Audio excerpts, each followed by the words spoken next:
So, looking back on our high school graduation, for many of us, it was a graduation from the easy life. No longer was it a time when we actually had to work due to our age as well as our credentials, but it was a time when we could do what we wanted to do. I remember back in the day being able to skateboard all day long and be able to come home at night and have my mom's cooked dinner.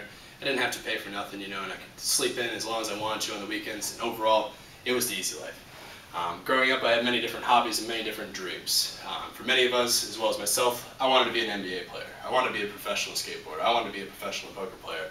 And during high school, that was a feasible dream because I had enough time to be able to pursue my hobbies. And after graduation, reality hits. It's time to work. It's time to be held accountable. And for many of us, our parents, while they were happy to have us graduate, they were also happy because they could get us out of the house. So after I went to college, I started my life up, and regardless, that's my past. And at this time today, I'd like to talk about my brother's graduation. My brother's name is Avery. He's 6 years younger than me, and this is the day that he graduated. And all of us have that person in our past that we look up to or that we're proud of. Whether it be your sibling, a friend, or a family member, it's someone that you're proud of. And when they have an accomplishment, you're proud of that. And the bottom line is that Avery is that person for me. He was 6 years younger than me, my little brother, and I've always loved everything that he's done. And we've shared a lot of the same hobbies, whether that be skateboarding, playing video games, and also just collecting pretty much anything within our past. And while Avery, at the age of 11, managed to hack into the Xbox and completely ruin my video game experience by having his Halo character jump 100 feet in the air, we shared those hobbies together. And overall, it was something to share with a brother, and it was overall a great thing. And I was glad to be able to grow up with Avery and be able to share those things with him.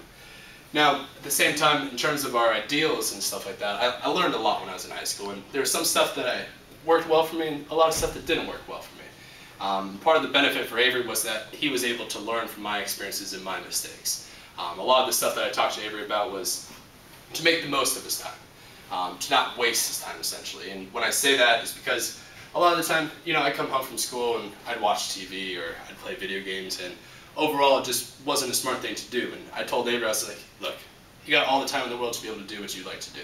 I was like, go to the gym, work out, play football, get stronger, and overall, improve yourself. And needless to say, Avery played football for 2 years, and by the time he graduated today, he's the strongest kid in high school, he tells me. And while I'm really proud of him for that aspect, I'm also a little bit worried now because he is my little brother and he could now beat me up. So, needless to say, I'm really proud of him as far as that goes. Now, a lot of the other ideals I kind of taught him as well is that in high school, you're overly concerned with the rumors going around as well as just all the different little tedious stuff that happens. And one of the things I also instilled upon him is that as soon as you graduate, that's over with. And I know that Avery today, graduating, understands that that is over with.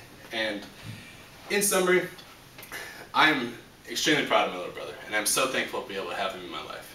Having someone 6 years younger than me has always held me accountable.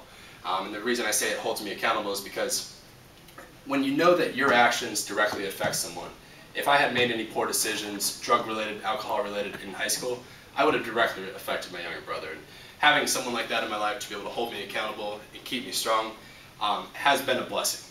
And overall, in conclusion, Avery, I'm so proud of you today, and having you walk down that aisle, I shed a tear of joy, and overall I just want to thank you for being my younger brother.